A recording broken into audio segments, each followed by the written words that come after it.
It is better to be an optimist and wrong than a pessimist and right. Yes, for sure. For quality of life. Now, Some interviews can quietly change the way you see the next 10 years of your life. What happened inside a Texas factory in early 2026 did the same. The richest man on the planet sat down with a close friend, looked straight into the camera, and started saying things that most billionaires would never admit out loud. If you work at a desk for a living, this is going to feel personal. We would suggest taking a breath before you watch it, because Musk did not soften the message for anyone watching. The factory floor confession nobody saw coming. The conversation took place on the 6th of January, 2026. Peter Diamandis, the founder of the X Prize Foundation and a longtime friend of Musk, walked into Giga, Texas with his camera crew. Musk sat across from him, wearing his usual black shirt, looking calm in a way that felt almost unsettling for what he was about to say. The energy in that room was different from any Musk interview I have ever watched. He was not selling stock. He was not pitching a new product. He was simply explaining what he believes is about to happen to the world. And the timeline he laid out felt less like a prediction and more like a memo from someone who has already read the final page of the story. Within the first few minutes, Musk said something that made even Diamandis pause. He looked at his friend and said, "We are already inside the singularity." Diamandis later told his audience that after taping, he felt crystal clear about one thing. Humanity has already crossed the line, and most of us have not noticed yet because the change is moving faster than our news cycle can keep up with. Musk even laughed quietly at his own darker predictions, which somehow made them land even harder on anyone who was really listening. Then he said something that almost nobody clipped on social media afterwards. He said, "The supersonic tsunami is already moving, and the wave has not reached the shore yet." That single sentence is the reason this video exists, because what he described next sounded less like the future and more like a warning shot fired across every desk job on Earth. The white-collar wipeout is already halfway done. Musk told Diamandis that artificial intelligence, at its current state, can replace roughly half of all white-collar jobs on Earth right now. Not in the future, today. The only reason the wave has not crashed yet is something he calls corporate inertia. Companies move slowly. They are afraid to fire humans. They are slow to redesign workflows. And they are even slower to admit that one laptop running a spreadsheet beats a skyscraper full of analysts working overtime. To prove his point, he reached back into history with one of the most haunting examples. Before 1960, the word computer did not describe a machine. It described a person, almost always a woman, who sat at a desk for 10 hours a day doing arithmetic by hand.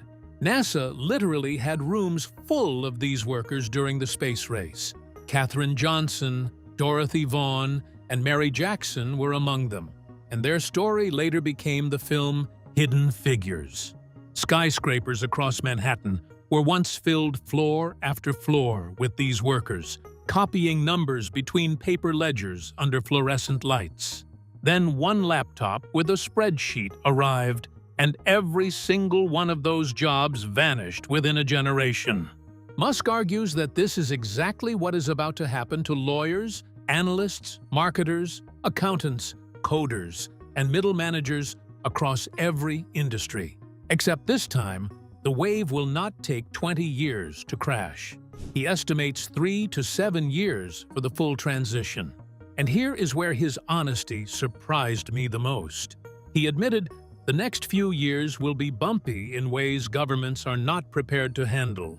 He used phrases like radical change, social unrest, and immense prosperity, all happening at the same time. That contradiction is the entire heart of his prediction. He believes we will have universal high income, meaning everyone gets enough money to live well, and universal social unrest, meaning a lot of people will feel completely useless, both at once. He even joked darkly that this is the natural consequence of getting everything you ever wished for. He believes governments will respond by simply printing money and handing it out to citizens, because they will not be able to think of anything better. Which leads us straight into the strangest currency prediction he has ever made on camera. The new money, and China already won. Musk said the future currency of civilization will not be dollars, Bitcoin, or gold. It will be raw electricity, the ability to turn energy into useful work, whether that work is thinking inside a data center or moving atoms inside a factory. Then he dropped the bomb that nobody in Washington wanted to hear.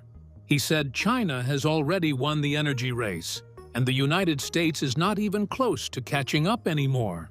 The numbers back him up in a way that is almost embarrassing for American policymakers. China added 315 gigawatts of solar power in 2025 alone. Let that number sit for a second. That single year of Chinese solar installation is larger than the entire installed solar capacity of any other country on Earth. Bloomberg reported that the new generation capacity China has built since 2021 is larger than the entire United States power grid combined, not added to, combined. Kyle Chan from Brookings put it bluntly on Marketplace recently. In just 1 year, China added the equivalent of 40% of the total electrical capacity of the United States. Jason Bordoff from Colombia called the build-out staggering. Musk simply smiled and said, "It's like the Chinese listened to everything he was saying for years, and then immediately did it, without arguing about permits." Musk also revealed something I had not heard before from any other source. He believes the practical limit on artificial intelligence by the third quarter of next year will not be chips, or software, or even training data. It will be the simple ability to physically turn the machines on. You need transformers to step the voltage down. You need cooling systems to handle the heat.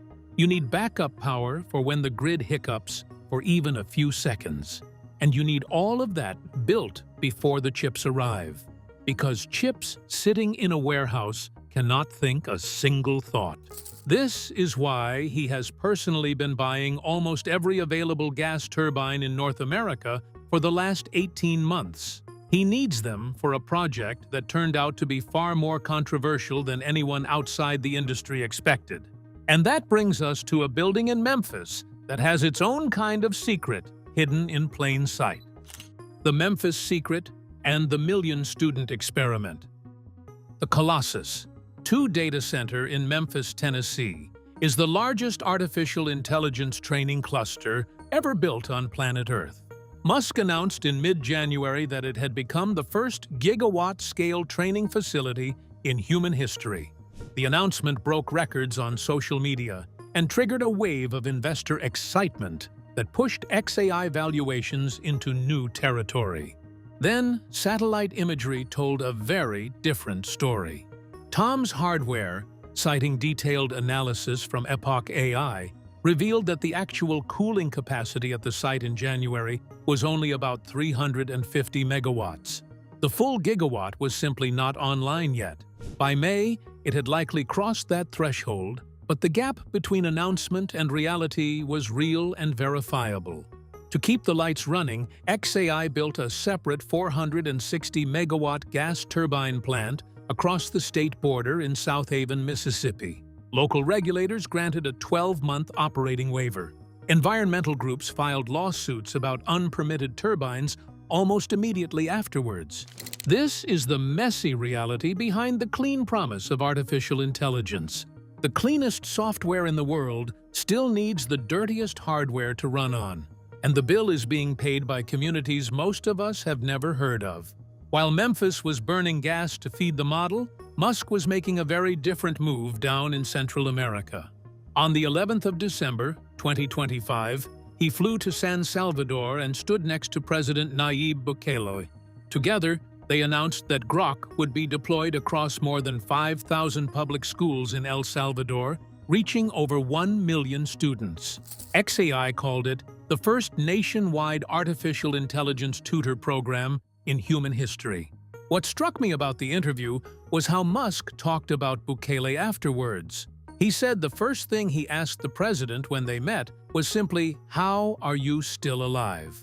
Bukele had cracked down on gangs by mass arresting members and even ordering the destruction of gang members' gravestones so they could not become shrines for new recruits. About 2% of the adult population of El Salvador is now incarcerated, which is the highest rate in the world by a wide margin. But for Musk, this small Central American nation represented something else entirely. A country willing to skip the slow grind of educational reform and simply hand every child a personal tutor that never gets tired, never has a bad day, and answers every question with infinite patience. He believes this is the future of education everywhere on Earth. The old model of factory-style classrooms with 30 kids and one underpaid teacher looks ancient when placed next to it.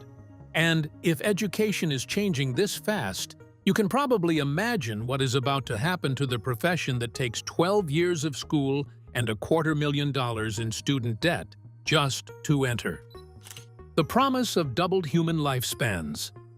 Diamandis asked Musk a very direct question during the second hour of the conversation.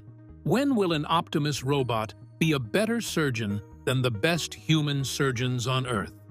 Musk did not hesitate for even a second. He said 3 years at scale. To make sure his friend understood the implication, he added that within 5 years, there will probably be more Optimus robot surgeons walking around the planet than there are human surgeons in total. Every single robot would share a common memory bank, meaning everyone would have seen every possible variation of every operation ever performed by anyone, anywhere. They would not have arguments with their spouses before a morning shift. They would not be exhausted from a brutal night on call. They would not have hands that shake from too much caffeine before a delicate procedure. The promise that follows is genuinely beautiful if it actually turns out to be true. Musk said everyone on Earth will have access to medical care that is better than what the President of the United States receives today. Healthcare becomes essentially free. The global shortage of doctors disappears almost overnight. Cancer becomes a manageable inconvenience rather than a death sentence. The other half of the medical conversation focused on lifespan. Musk was asked directly about Dario Amodei, the chief executive of Anthropic, who wrote a now famous essay called Machines of Loving Grace.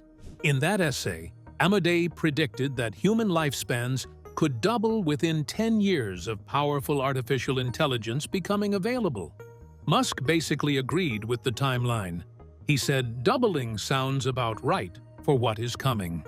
What he meant was not biological immortality. He meant that things like back pain, arthritis, and the slow erosion of energy that comes with aging could be eliminated entirely. He even joked that the worst possible curse you could ever give someone is to wish them eternal life.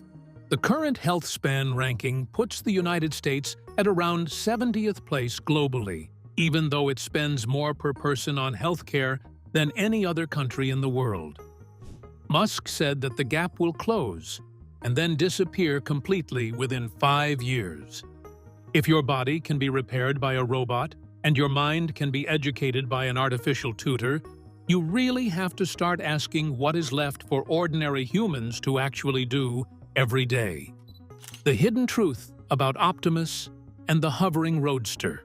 This is where the conversation became genuinely fascinating, because the gap between Musk the promiser and Musk the engineer suddenly became visible to everyone watching.